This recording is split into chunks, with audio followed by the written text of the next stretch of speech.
Welcome to the Pharos Fit podcast, where we help you to explore your capacity to move better, push further, and achieve your limitless potential through fitness, nutrition, recovery, and lifestyle. Today we are going to attempt to answer the age-old question, which is better, CrossFit or bodybuilding? This question has been circulating in the industry for a number of years. It's obviously the biggest question in the world right now. Absolutely. But it is kind of fascinating. It's kind of fascinating to me just because, I've been involved in both of these disciplines for a while. And I think it's a really interesting topic to get into just because, both have their benefits, both have their limits. And I want to touch on what the benefits of both are, what the differences are primarily between them, what the benefits are, what the limits are, and what we can kind of learn from both of them, and maybe try and understand a little bit more about which sport or which variation of the sport is best for what people, or what kind of people, and maybe what age of people, or what temperament of people, or whatever it may be. So I want to kind of start with bodybuilding and talk a little bit about what bodybuilding is and what that term bodybuilding means. Bodybuilding, of course, has been around for a very long time, starting at the beginning of the 20th century, really, into the kind of 1950s, where bodybuilding kind of started to take off. And then, of course, the golden era in the late 60s and 70s with Arnold Schwarzenegger and that kind of stuff. The kind of term bodybuilding really came around. But when a lot of us think about like bodybuilding, and not so much in a professional sense, but like in how we train in the gym, we're really talking about training for aesthetics, right? We're really thinking about, I'm going to build up my muscles to look a certain way. So whether that be, I want to get bigger or I want to get leaner, the main psychological focus is on improving my body by training and by building up certain parts of my structure, my physical structure, to look a certain way.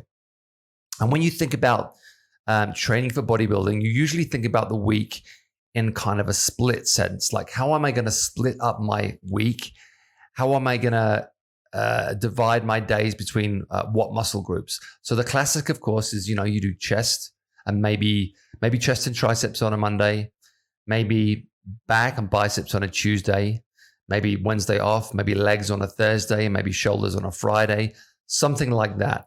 But you're going to break your week up. You're going to divide your week up specific to muscle groups. So the focus is on which muscle groups am I targeting on which day? And that's kind of the structure of bodybuilding. There are, of course, variations on this. You may find certain bodybuilding programs that kind of like are more of an all body kind of split, or you have like push and pull splits, or lower upper splits. But primarily we're talking about dividing our days into muscle groups, and usually, we're doing 60 to maybe 90 minutes a day. And maybe we're doing cardio on top of that, and maybe we aren't, depending on whether you're in a bulking phase or a leaning phase, which we'll get to in a second. But it's a pretty basic concept of training the muscle to exhaustion, damaging the muscle so that it grows back stronger. And that's essentially what you're doing in bodybuilding. If I want the muscle to grow back bigger and stronger, I have to take it beyond its comfort zone in that session, destroy the muscle fiber as much as I possibly can so that it grows back stronger. Now, there are intelligent ways to do this, and there are stupid ways to do this, and both exist in the bodybuilding world. But essentially, that's how we're going to look at the week. We're also looking at time under tension in bodybuilding, which we're trying to cause stress in the muscle, because we know that the more stress we create in the muscle, the more damage will happen, the more it will grow back bigger and stronger. So we're often trying to not avoid tension, not avoid stress, but create it. That's a thing I say to a lot of the guys that are doing the build program at Pharos. We're really looking to put the body under as much tension as possible, and we'll use different tempos and so forth, different eccentric contractions to try and create that tension. And there are many ways to go about it, but we need to understand that the overall overarching premise is that we need to create tension in the muscle in order to create the stress that we want, in order to damage the muscle, in order for it to grow back stronger. And of course, under that principle, we have the progressive overload principle, where I'm going to love that one. Yeah, where I'm going to progressively increase either the weight or the reps or the sets or the time under tension over a set time period, so that I'm always making progress. I'm always moving the needle forward. We also have to understand that this primarily is an aesthetic sport, and that is primarily my goal. And I do whatever it takes to improve myself aesthetically. I'm not worried really about how much weight I'm lifting. I'm not worried really about performance in any sense. The only thing that matters, the only thing that should matter if the quest is bodybuilding, from a purely bodybuilding perspective, is what I'm doing achieving the end goal, which is either growing the muscle or leaning me out if I'm preparing for something. But I think you have to go in with a mindset, and where people struggle, I think, with bodybuilding sometimes is that you have to understand what the driving force is and what the goal is. And if what you're doing is not moving you towards that goal, then it doesn't need to be in the program. It doesn't matter whether you like it. It doesn't matter whether sports science book says X, Y, Z. If it doesn't get you closer to what the actual goal is, it doesn't need to be in the program. And that's a mistake, to be honest, I have made in the past. You tend to put your bias in all these things, and it's hard to take bias out of programming, because they're all things we love doing. They're all things we enjoy. They're all things we want to put other people through. But if the goal primarily is just bodybuilding, then we need to remember what we're actually trying to achieve here. So, taking cardio as an example here, cardio in the bodybuilding sense is not for performance. Cardio is simply to burn fat. It's simply to improve condition. So, a lot of times in bodybuilding, we're looking at lower intensity cardio or less, low intensity steady state cardio. You'll see often in bodybuilding programs, 30, 45, 60 minute steady state cardio, maybe in the morning, maybe in the evening, whatever it may be. But again, it may be set at a specific heart rate, maybe 120 to 140 beats per minute. But that is not because we're interested in increasing performance in that range. We're simply trying to encourage fat loss, fat burning. So every decision we make is with that aesthetic goal in mind. We don't care how quickly we run a 400 meters. We don't care how quickly we run 800 meters. We don't care about your 5K time. We don't care about your 10K time. All we care about is this having an effect on your body fat composition? That's the only thing that really matters. So I think we talked about a few months back, and you also had somebody you were training in this way. You're having them do like 30 to 45 minutes of just high intensity walking, getting like 30 to 45 minutes a day in order to lean out in that bodybuilding phase. And would that be like a target, like walk time or run time, cardio time you're looking to do? Right. Yeah. And again, it may vary on where they are in the program. Like, let's say you're doing a 12-week program. Earlier on in the program, you might be doing less cardio. So you might only be doing like 30 minutes 3 times a week. And then as you get closer and closer to the end date, like the peak performance or the peak appearance date, you might increase that cardio to 45, 60 minutes. It might go to 5-6 days a week. So it's a progressive overload of that cardiovascular work. But again, it has nothing to do with performance and everything to do with fat loss and everything to do with what you look like. So when I think about cardio for bodybuilding, I'm looking to work in the correct like heart rate range to have the effect that I want, but I don't care about like how quickly I do something or the time of something or the performance element of it. That said, there are people that do like HIIT, that do higher intensity cardio work for fat loss. Whether you're doing like Tabata drills or whatever it may be, or whatever kind of high intensity cardio drill you might do. But again, you're aiming for a heart rate measurement. So of course with HIIT, you're looking for a higher heart rate.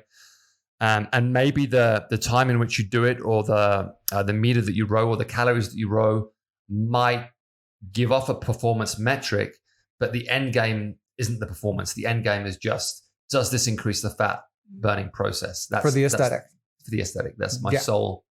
That's the only thing I truly care about. So again, does what I'm doing move me closer towards my goal? Is the only thing that we should really be thinking about.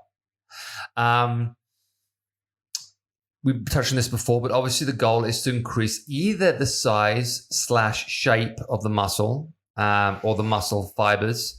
So we are going into it with the mental approach that I'm selecting exercises and movements that either increase the size or improve the shape of the muscle, or increase the size of the muscle fiber. And we're thinking less about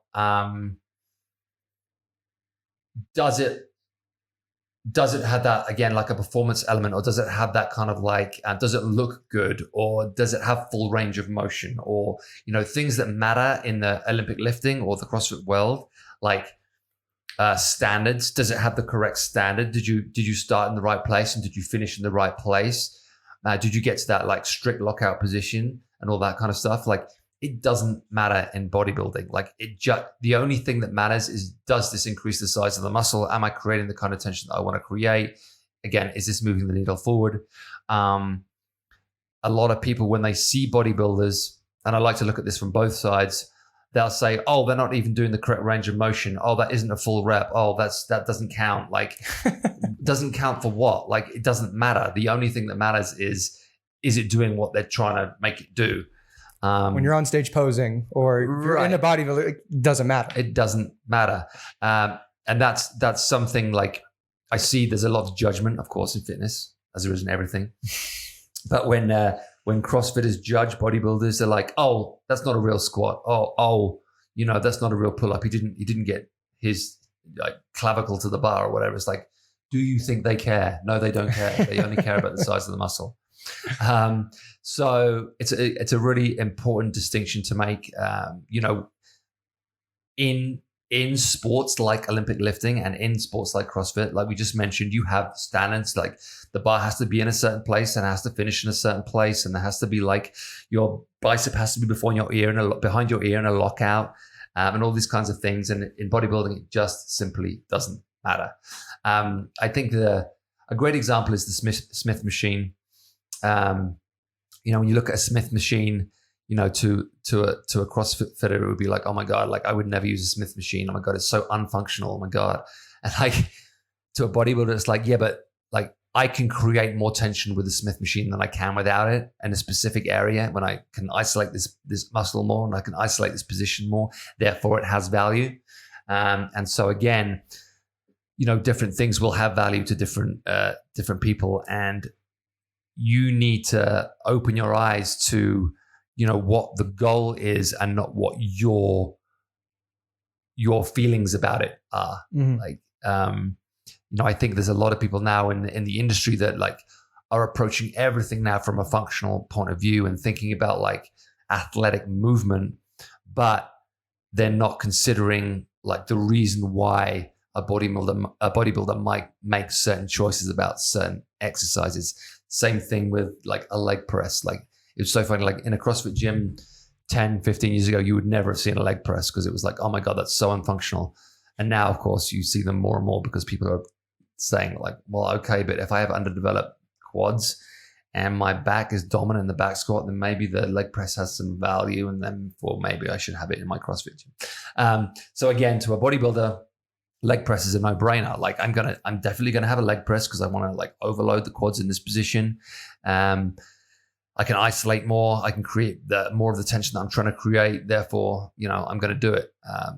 Whereas to a CrossFitter, that's going to make less sense. The words I just said, I think it's making more sense as time passes by. Yeah. What's interesting is like coming up, you think like you start all those regiments, the bodybuilding regiments is how you grow up. Like, hey, I'm doing this at 16, 17, tries and chest on this day, back and buys on another day. But if you're an athlete, maybe bodybuilding regimens aren't the thing you necessarily should be doing.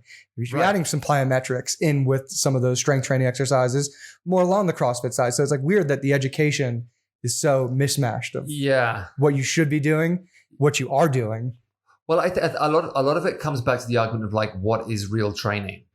And that is just such a stupid question to ask, because it all depends on what the goal is, obviously. Exactly. So you can't say that isn't real training, because if you don't appreciate what the sport is and what is involved in the sport and what the end game of the sport is.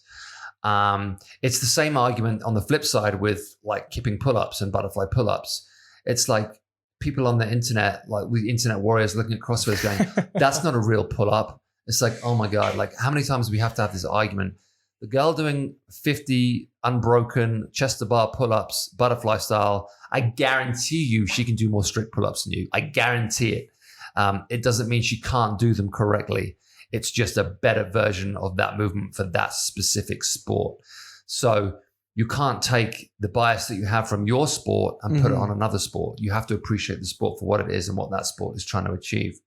And I think, again, people go into, we can talk about this on all elements of life, right? People go into every argument with their own specific bias from their own framework, from their own point of view, and aren't really considering what the other side is or what the other side is trying to do, or the nuances of that particular discipline. So, it's fascinating to me when I hear those arguments.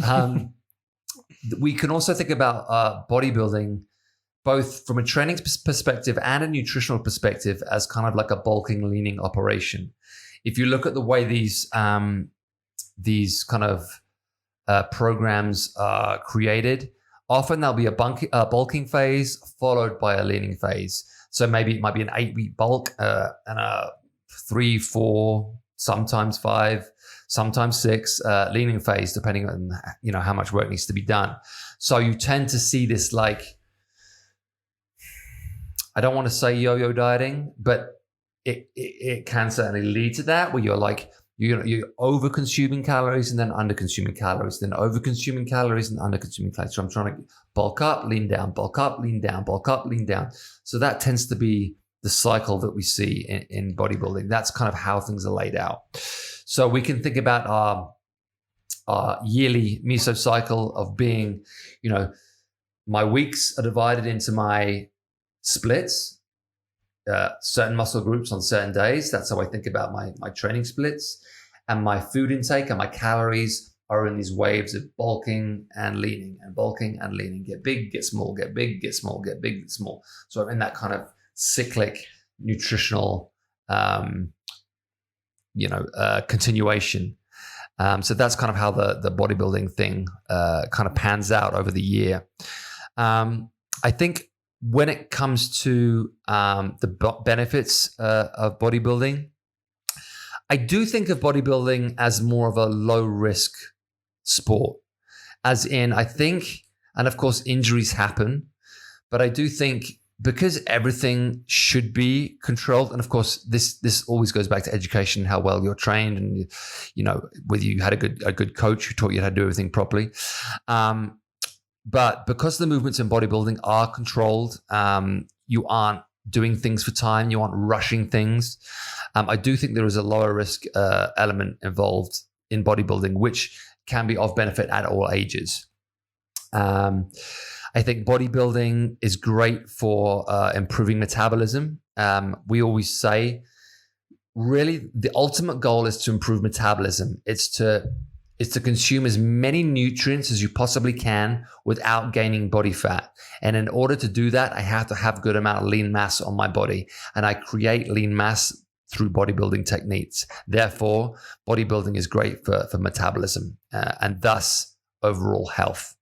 As I get older, it is to my advantage to have as much muscle on my body as I can. It will support my skeletal strength. Bodybuilding will increase your ligament density, as well as your muscle fibers and your tendons. Tendon strength, skeletal bone strength, that's going to be improved by bodybuilding. All these things are going to increase our longevity as human beings. We're going to hold better posture for longer. We're going to be, because of that, we're going to be more functional for longer. We're going to feel better for longer. We're going to keep our hormones healthier for longer. We're going to keep testosterone higher. We're going to keep growth hormone higher. And that's, we're not even touching on the drug thing here. We're just talking about training for training's sake. Training, just weight training, just bodybuilding style training will improve testosterone and growth hormone. We'll of course hopefully we'll look better naked, which makes most of us feel a little bit better. Great for energy and great for just like general motivation in life. Just that gives you that kind of get up and go and helps your mindset. Like, if I don't train, on a daily basis, like something mentally happens to me. It's just, I don't feel myself. I don't feel good. I need the stimulus of training to give me the minerals I need to get through the day, and to stay positive and to stay in the right frame of mind, and to stay motivated in my work, stay motivated in my relationships, and all that good stuff. So I think there are a ton of benefits to bodybuilding. I think it's been around for a long time. People now understand how good it feels, understand the benefits, and it's bodybuilding certainly isn't going anywhere. As to the limits of bodybuilding, I know for myself, and this is not true of everybody, but if you do a bodybuilding program for long enough, and if you're just doing strict bodybuilding, there's a certain boredom factor that kicks in with me. It doesn't have the same kind of energy behind it that CrossFit can have. It doesn't have the same kind of community feel behind it, because it's often more of a solitary sport. Like, you may have a good training partner, which is a huge benefit, but it doesn't have the same kind of group mentality, that group camaraderie behind it that can really keep you motivated, keep you in the game. It doesn't have the same sense of competitiveness on a daily basis that other sports have. So, if you're playing a game or you're playing a sport and there's a winner and a loser and all that kind of stuff, there's a competitive nature to that can be fun and can be, can get the best out of you. I think it's hard to sometimes get the best out of yourself when it's just you on your own in your garage or in your gym with headphones on. It can be hard to push the level to where it needs to be. I think there can also be somewhat of a lack of variety in bodybuilding. This isn't always true. There's a lot of, obviously, people with a lot of experience, a lot of coaches that can find ways to create new stimulus. But you will see a lot of people on the same bodybuilding program this week that they were doing 38 weeks ago. No, completely. I run into the same issue. And I think the two things you suggested, adding that 8x8, and then keeping going with progressive overload. Right. That stuff gives you the challenge to want to keep going. Yes, keeping track of numbers is definitely a very worthwhile thing. Something to, something to motivate you, something to stimulate you, something to think, well, 3 weeks ago, I could only do, 3 sets of 10 at 155 pounds, but now I can do 3 sets of 10 at 185 pounds. That alone is a stimulating factor and a motivating factor. But if you don't have those metrics, you don't have that. But I think in general terms, because it is more of a singular sport, we're just focusing on the sport of bodybuilding, as opposed to the variation of all these different movements and modalities. It can be a little bit more monotonous than other fitness hobbies, shall we say.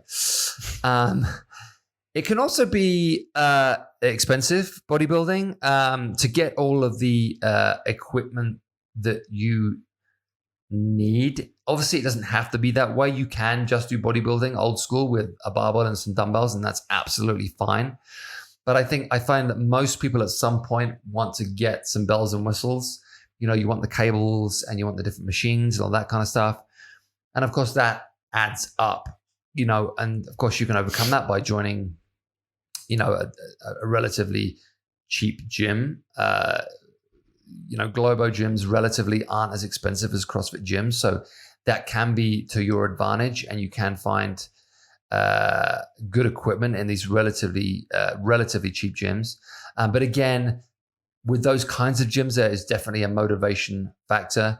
You can go to gyms like Equinox, and of course, there can be really nice facilities with really nice equipment, but the atmosphere is just not conducive to hard work. It just doesn't give you that push and that stimulus and that roar that you want. You do feel self-conscious when you start throwing weights around LA Fitness or an Equinox. You're like, yeah, it's just not the same drive behind it. So to build out like a bodybuilding style facility, like if you were to do it on your own, would be very expensive. And then of course you're looking for a good facility that can give you both the equipment and the stimulus you need for it to be effective. Other limits, I think there can be a lack of mobility that's associated with bodybuilding because you often are training in isolation. You often aren't working on mobility separately. There isn't the need to be mobile unless you are a professional on stage that is going through a particularly challenging posing routine that requires mobility. For the most part, mobility is not really required in bodybuilding. You don't have to get into certain positions, like, for example, an Olympic lift would require. So I often see in that world a lack of mobility, and that can cause problems over time if it's not paid attention to. Now, of course, I'm generalizing. There are a lot of bodybuilders that do mobility, that do yoga, and that do supplement their program to stay mobile. But I'm just saying in general terms, there is certainly that risk and certainly that danger. I think another limit we can look at is a lack of, in quotation marks, fitness. What do I mean by that? Well, I think you can run the risk in bodybuilding of never really getting the heart rate up consistently high enough to improve fitness metrics. When we talk about heart health and so forth, it can be easy to go into a gym and do 10 reps, take a 2-minute rest. Do 10 reps, take a 2-minute rest. Do 10 reps, take a 2-minute rest, and then move on to another exercise. Unless you're really paying attention to your rest periods, unless you're really like pushing it. And again, this isn't true of everybody, but I do think if I'm following a bodybuilding program, there can be definitely the temptation to take long breaks, rest a lot, and not really get fitter. You might be improving strength to some degree and muscle to some degree, but you're not really improving heart health to any great length if you're not including your cardio workouts. And there's a lot of people that don't do any cardio, or they'll do like 5 minutes on a bike at very low intensity and then not really do anything. So again, I'm generalizing. This isn't true of everybody. But I think there certainly is that risk that you don't actually get that fit doing certain bodybuilding programs. I know from myself when I have done, when I've taken out the high intensity stuff and I hadn't done any Metcons and stuff like that, I certainly feel less fit, whatever that means to you. And it's really an energy. Like when you're walking around, when you feel fit and you feel strong, you have a certain energy about you. And when you don't have that, you feel kind of like lethargic, a little bit slower, a little bit heavier, and just not the same kind of animal that you are when you're kind of like ticking all of the boxes. So just something to be aware of. Okay, that kind of like sums up the bodybuilding side of things. So now I want to move on to the CrossFit side of things. And I actually, I did go on CrossFit.com to see how they're defining themselves these days. And I'm just going to read it out. It is a form of high intensity interval training. CrossFit is a strength and conditioning workout that is made up of functional movements performed at high intensity. So we have words like functional training. We have words like high intensity. We have words like interval training. And we're now in the world of performance. So we are now thinking about exercising with a performance metric in mind. We no longer are concerned overly with aesthetics. We are concerned with how quickly we can do things, how good we can be at certain things, how heavy we can lift at certain things. And we're thinking more about like, what can I do and what my capabilities are, as opposed to what I look like. And of course, that alone is a very appealing side for some people. When I look at my week, I'm going to divide my week more up into energy systems and movement patterns than I am into muscle groups. Now, muscle groups might come into it by virtue of movement patterns, but I'm not saying Monday is chest day. I'm saying, Monday I'm working my anaerobic energy system, and I'm doing, clean and jerks, or I'm doing, whatever it is. I'm thinking about my week in terms of what modality am I working on what day? What where does each day fit on the fitness spectrum in terms of like, is this my anaerobic work? Is this my aerobic work? Is this my gymnastics day? Is this my Olympic lifting day? Is this my kind of hero workout, long form, long form kind of like mixing everything up kind of day, or that kind of like stamina, muscular stamina kind of day, aerobic base day? Is it monostructural day? So there's all these different things that can come into a CrossFit program that again focuses more on the overriding need to perform at my best at all these different disciplines. So that to a lot of people is very appealing, right? Because I'm gonna learn all this cool shit. I'm gonna be capable of all this cool shit. I'm gonna be a good all-round kind of GPP athlete. I'm gonna be good across the fitness spectrum. I'm gonna have a good amount of aerobic capability. I'm gonna have a good amount of anaerobic capability. I'm gonna have a good amount of strength, and I'm gonna have a good amount of ability and agility. And I'm burning a lot of calories while I'm in that session. Exactly. So again, you can see why that appeals to a lot of people. It ticks a lot of boxes, and it seems super fun. When I look at CrossFit, I'm really thinking about efficiency rather than tension. I'm no longer concerned with creating tension for the sake of tension. Tension will happen in an Olympic lift because I'm trying to lift a huge weight. But really, I'm thinking about efficiency. I'm thinking about how quickly I can do something.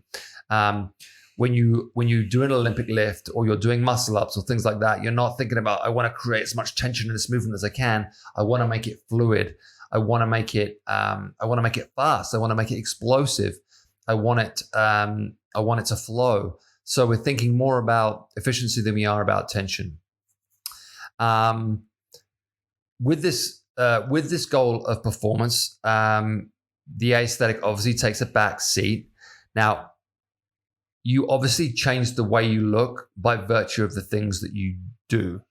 So you will look better if the programming is good, but it's not because you were trying to look better necessarily. It's because you were trying to learn how to do this stuff, or you're trying to perform a certain way. So your appearance becomes the consequence of your fitness, as opposed to the other way around. So now I'm thinking about, maybe I'm going into the gym because I'm looking in the mirror and thinking, I want to change the way I look. I want to change my appearance, but I want to do it in a way that is stimulating, that is fun, that gives me variety, that gives me peers, that gives me community and all that good stuff. And so I would rather go down the route of changing myself physically by becoming capable in all these different fields. And I think, again, to a big segment of the population, that appeals because it sounds more fun and it's more interesting. I think a lot of people that came from a sport background in school and college, maybe they played a lot of team sports, that kind of way of working out appeals to them more because it has that same kind of stimulus you had when you were learning a sport. It has the same kind of competitiveness. It has the same kind of teamwork. It has the same energy and drive behind it that you had in those team sports. So I think, it can be, very appealing to anybody that played team sports growing up. Whereas bodybuilding, if you're more of a kind of loner, or if you like to do like more solitary sports growing up, then bodybuilding might appeal to you more because it's more of it's more just on you. But the people that like to compete and like the stimulus of competition, and the people that say to themselves, I want to be Batman, go down the CrossFit route, because they want to be good at everything. Mm-hmm. And on the flip side of that, just to segue a little bit, when you try to be good at everything, there is the danger of not being that good at anything. Which with bodybuilding, like if you put all your energy into bodybuilding and you're just focusing on bodybuilding, there's a chance you're going to be pretty good at it. You're going to make good advances in that sport or in that one thing you're trying to improve. The problem can be that if you're trying to get good at so many different things, you end up being not that good at any of them. Now, maybe that doesn't matter, because maybe you get good enough at each of those things for it to be meaningful and for it to be fulfilling for you. And that's a good thing. But there is the danger of, jack of all trades, master of none kind of sensation. The benefits of CrossFit, we've touched on these already, but of course, the community is a huge aspect of it. And the word community has become such an overused word, and I kind of hate saying it, but it is a huge thing. We have found, oh, hey, Keats, this is my cat. We have found and we have seen that the community at Pharos is a huge reason why people get accelerated results. You rise to the energy of your peers. Compete may be the wrong word, but you certainly, your level of performance rises when you train with other people. And it's an incredibly inspiring and incredibly effective thing to be a part of. So you cannot get away from the fact that the community is a huge reason why CrossFit and CrossFit style gyms are very successful. Motivation is another key benefit of the sport of CrossFit. Again, because you're training with people, it can be very motivating. Because you see other people around you improve, it can be very motivating. Because you tangibly learn a skill, it can be very motivating. If I learn how to snatch and I couldn't snatch 3 weeks ago, I've acquired a new skill. That is very motivating. If I couldn't do a sub 7 2K row 6 months ago and now I can tangibly see my improvement. It's a very visible thing. It's a very sensational thing. It's a very motivating factor. Because I have a lot of metrics to go off, I can use all of that to keep wanting to improve and to feel that kind of sensation of I'm getting better. I can see myself improving. I can feel myself improving. Now, of course, in bodybuilding, you can physically see yourself looking better. And if you have been recording the results, of course, you can see yourself getting stronger. But there are less metrics in terms of performance, obviously, that I can rely on to motivate me to move forward. Of course, I still have a lot of health benefits. I still get muscle gain. I still improve strength. I still achieve a fat loss if I'm doing everything correctly. It can be, and this can be good or it can be bad, but it can be an addictive sport. So it because of the competitive nature of it, and because of the improving capabilities kind of nature of it, it can be very addictive. I want to get better at this. I want to get better at this. I want to get better at this. You keep going, which can be good because it gets you in the routine. It gets you out of bed every day. It gets you in the gym every day. It gets you to buy all that equipment from Noble every day, everything that you don't need. But it can be that can be a very effective way to get someone, hooked on exercise and to build good habits of going to the gym. I see another huge benefit I see of it is motivating for people of all ages. You only have to look at CrossFit now to see very young people getting involved in CrossFit, as well as very old people getting old is, relative. But, as an old man, there are 50, 55, 60, 65-year-old people who are very good at the sport of CrossFit. And it's Lecca. Lecca, who's been on the podcast, Lecca Fireman, who's just again qualified for the CrossFit Games. That is giving an outlet to people of certain ages that just didn't exist before. Like, yes, there are masters events in bodybuilding, but it's not on the same level as in CrossFit. And I think that can be very inspiring for people to see that, like, we don't have to accept 50, 55, 60, 65 as old anymore. There's a new 65 out there, and it's inspiring, and it's very physical, and it's age defying.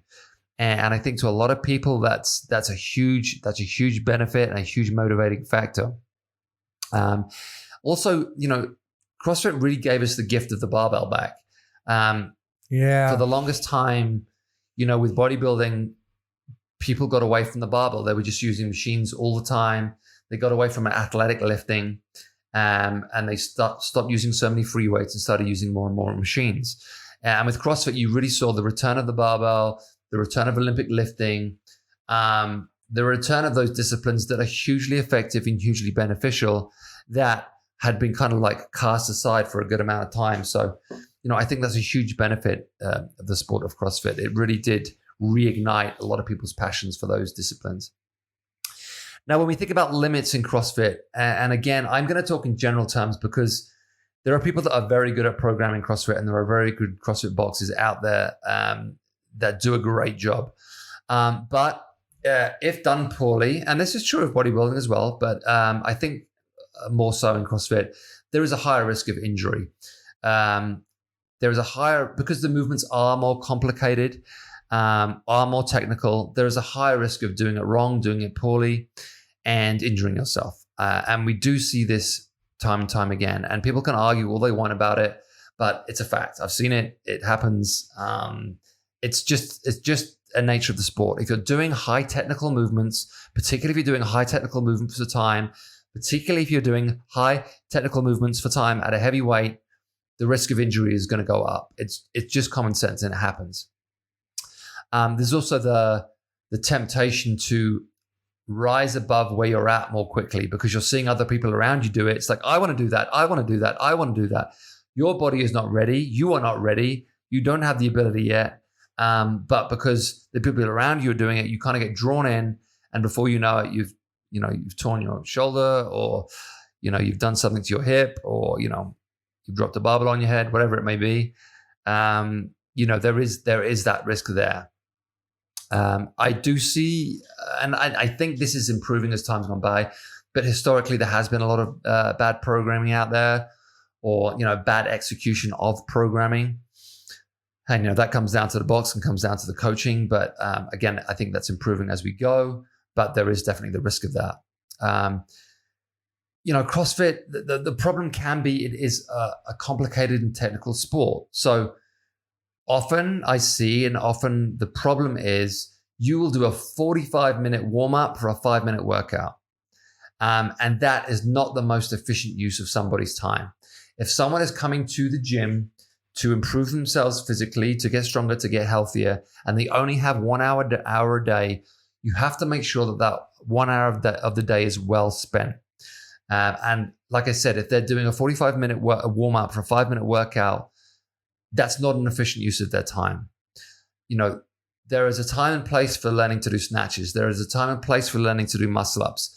But for the average Joe who's just trying to get stronger and healthier, they are maybe not the best options. And learning a skill for a long period of time that is not going to give them that much benefit in the long term may not be the best choice. And again, we kind of see that time and time again.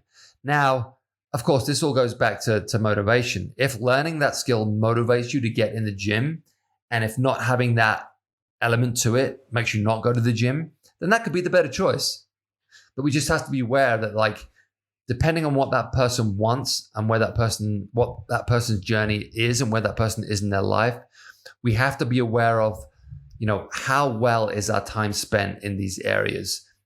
Is this the best use of our time? So we need to be very conscious of the person in front of us, very conscious of the athlete in front of us, and really prescribe for them the best session for them at that time in their life. I have seen, and I continue to see, long-term kind of a burnout with the sport of CrossFit. Like, because it is very, very demanding on the body and very, very demanding on the mind, I think if you do it too hard for too long, there is a high risk of getting burnout. And I've seen it both like on an athletic level, and I've seen it on a general gym goer level. Like people just get like burnt out by it and fed up with it. And I just can't do this anymore, because it takes so much stimulus. It takes so much motivation. It takes so much like energy to get in and do it. If you do it for long enough, there is the danger you run into of reaching burnout. And I do see that a lot. How much is that though accredited towards the physical side, or, you know, what we talk about all the time is just lack of dieting, proper like refueling? Is that more of the case? Does it lean more that way? I think fueling is part of it, and I think people need to make sure they are fueling themselves properly. But just the nature of, if you do anything that's really, really hard every day for a long period of time, you're gonna get burnt out at some point. Again, if it's programmed really well to avoid that kind of burnout, then maybe it can be avoided. But if you want to get good at that sport, and because people who are good at that sport are now extremely good, and obviously the top athletes are a long way away from the average athletes, it takes so much time and so much discipline and such hard work just to be decent at it. Mm-hmm. I think there is a bigger danger of a psychological kind of burnout with CrossFit, as well as it taking a huge toll on the body. You know, it takes a lot out of your joints. Takes, you know, if you have had injuries that you've had to come back from, that could take a lot out of you. It just takes a toll. And, you know, the other problem is, because CrossFit is a much younger sport, you know, the long-term data isn't really there to let us know what the effects are. We don't really know. Like the CrossFit athlete that started in 2010 and is now 2022, that's 12 years of data. We don't know what that person's going to be like when they're 50 years old. You know, are they going to be a wreck, or are they going to be, you know, better for it? We don't really know. We don't have that data. But I definitely see the element of burnout happening a lot in CrossFit. If someone's been doing it for 10 years every day, they're, you know, and people around me that, you know, even people at the gym, we have a lot of like ex-CrossFitters at the gym who just got to that point where like, I just don't want to do this anymore. Like, this takes too much out of my body. I'm just not willing to take the risks anymore. And I just don't feel like it. So that is definitely a risk. You know, motivation. We talked a lot about CrossFit being a motivational thing, and it can be extremely motivating in the beginning and extremely inspiring in the beginning. But I think long term, there is the danger of that kind of spirit waning if you don't pay attention. Now, this will move us more towards our conclusion here. Which is better out of these two things? Is CrossFit better, or is bodybuilding better? Well, this is my argument, is that both have their benefits at certain times. I'm someone who does both. I enjoy both sports. I've always loved bodybuilding. It took me a while to come around to CrossFit, but I've learned to love it. I've learned to love elements of it. I'm inspired by elements of it. I love working out with people. There's nothing better than I love to go to Pharos on a Saturday morning and throw down with my buddies. It's fantastic. I like learning new skills. I love the sport of weightlifting, Olympic lifting. I love being capable and athletic, in quote marks. I'm not very athletic, but I love the feeling of being athletic. But there are days when I don't want to do that. Like, there are days when I don't want to do CrossFit. I just want to do bodybuilding, and I'll listen to myself in those days and I'll just do bodybuilding.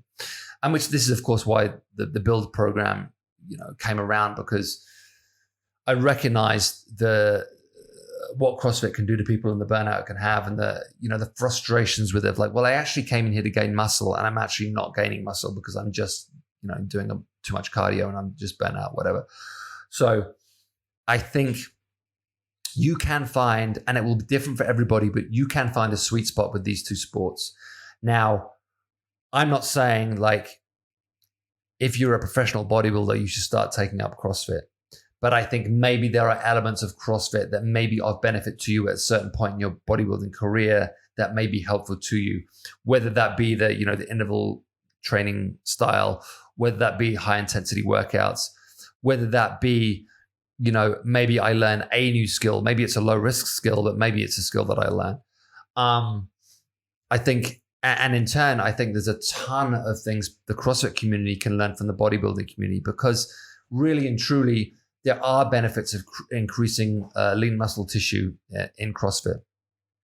Whether that be hamstring development, whether that be calf development, whether that be lat development, whatever it may be, I think the good CrossFitters at a certain point realize the benefits of certain bodybuilding techniques, and they will put it in their accessory work.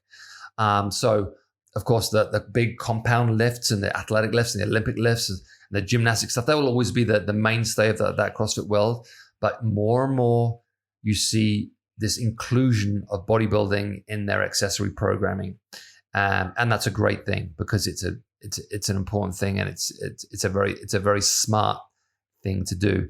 So I think for a lot of people, you end up in this kind of balanced world. You end up with this balance of bodybuilding and CrossFit, where it's not all bodybuilding, it's not all CrossFit. It's kind of this hybrid. So yeah, I think you end up in this kind of like this perfect balance situation where there are days when I will do CrossFit, there are days when I will do bodybuilding, there are days when I'll do parts of each. And really, this whole thing comes down to what you need as an individual. It comes down to what inspires you. It comes down to what motivates you. When people ask me what the best program is for them to do, it's the program that gets you in the gym and keeps you in the gym. If you're trying to do something that doesn't interest you, that doesn't motivate you, that doesn't excite you, you are not going to do it for very long. You have to do the thing that gets your shorts on, gets your sneakers on, and gets you in the gym. Now, again, there are days when for me, sometimes that's just bodybuilding and I want to just bodybuild. Some days for me, that's CrossFit and I want it to be CrossFit. It just depends on how I'm feeling and what's stimulating me at that time. So no one should feel guilty about wanting to just do bodybuilding. No one should feel guilty about wanting to do CrossFit or any other, sport that you may be doing at the gym, because really and truly, the only thing that matters is it's getting you in there. It's making you feel good. It's making you improve. It's giving you social interaction. It's getting you healthier. It's getting you fitter. It's stimulating you. It's improving your mindset. It's doing everything that it needs to do to make you a better, more functioning human being. I think we pay too much attention to you should do this and you shouldn't do that. And we should pay more attention to I'm going to do this because it makes me feel good. It makes me feel a certain way. And I don't mean I'm going to eat this giant birthday cake because it makes me feel good. I mean, I'm going to do this kind of fitness because today this is the right choice for me, because it excites me, it interests me, it's going to fulfill what I wanted to fulfill, and it's going to keep me going to the gym. So don't think of CrossFit and bodybuilding as these two sides of the different coin. They both have their benefits. They both have their limits. They are both incredibly effective. They are both incredibly useful. I've been doing both for a long time. I'm pretty sure I'll continue to do both for a good amount of time to come. But there's a lot we can learn from both sports, and there's a lot of crossover between these disciplines. And I think if we're open-minded enough and we're smart enough, we can take the benefits of both, use them both, and create a sustainable long-term program that works for our bodies and our minds. Does that make sense, Brandon? Absolutely. I know. I've been through it myself. I've been through it on the side of, like we talked about earlier, like when you get as a professional, I played professional basketball, and when you want to be a basketball player, like you're kind of just going to the gym still in high school by yourself and when you do chest and back, and it's like, well, this is not what I should be doing together, number one. And it's like, I need to be having some kind of explosion, some kind of plyometric in with the strength training, but there was no barbell emphasis, which should have been there. I should have been doing some a little bit more front squats, some cleans, and a lot of hex bar deadlift back then to really emphasize the explosion and building the strength in that movement. So, I've loved what I've gotten more into CrossFit, like you said. I've loved the barbell stuff. The bodybuilding stuff that you've emphasized there, because like you said, I'm 32, but you get to that point where it's like, where else can I go with training? Right. Where else do I want to go? Right. And getting into the gym every day, or finding a way to get in there 4 to 5 times a week, finding a way to stay motivated, look good naked. It always comes back to that for a bunch of months. But it's a real thing. It's a real thing. And, keeping my heart rate to that level of trying to get to the 75 to 85% for 30% of my workout is kind of the thing I'm looking for. And if I can do that in the bodybuilding mode, if I'm just doing that for the day, whatever gets walking you at 4 miles per hour for 30 minutes on the treadmill, getting 2 miles in 30 minutes. Yeah. Great. Yeah. I speak to, I've spoken to collegiate rowers before that are like, when I finished rowing at college, I never wanted to get on a rower ever again. And then they'll just go and do something else. I remember Matt Fraser, when he finished CrossFit, he just started bodybuilding. It's like, I can't do CrossFit anymore. I just need to go and do body. He's back to it now and doing whatever. But, I think if we do anything hard enough for long enough, at a certain point, you want to do something else. And so I think keeping your options open, having variation, being open-minded, I think that long term is puts you in good stead and is going to serve you better in the long run. So we don't need to pigeonhole ourselves into these single disciplines of like, oh no, I do this, I don't do that, or I do this. It's like, try a little bit of this, try a little bit of that. Like I said, make sure your choices are in line with your goals. So don't do A if your goal was C, but don't dismiss A for the sake of C. Like, there are things from A that may be of use to you. So it's just being smart enough to recognize the benefits of certain things at certain times in certain places, and not just discarding things because it's not what like you believe or what your group does or blah, blah, blah. It's like, it's just saying, yeah, I want to get good at this one thing, but I believe that there are elements of this other thing that may be of use to me and that may serve me, better in the long run. So it's just keeping an open mind and experimenting, having fun. And like I said, whatever gets you in the gym. Frankensteinian building it, what you said was best for you. It's going to get you in the gym, feeling healthy, community. Bam. Yeah. And again, that'll change over the course of your life. Like when you're in your 20s, you may want to do one thing. When you're in your 30s, maybe another, 40s, 50s, whatever it is. You have to like make the choices that fit with your life, your lifestyle, your time. We didn't really touch on like lifestyle, how busy you are, and your daily grind, your daily life. But of course, that's a huge factor. How much time do you have? How much energy do you have? What time of the gym can you get in, and all that kind of stuff. There are all these factors that come into it. So you have to take in all those factors and just make the right choice for you at the right time. All right, guys, that pretty much wraps it up for today. Bodybuilding versus CrossFit. I think we answered the question. Let us know your thoughts. Which is the better sport? I'd love to know what you think. Okay, guys, until next time, take care. See you soon. Bye.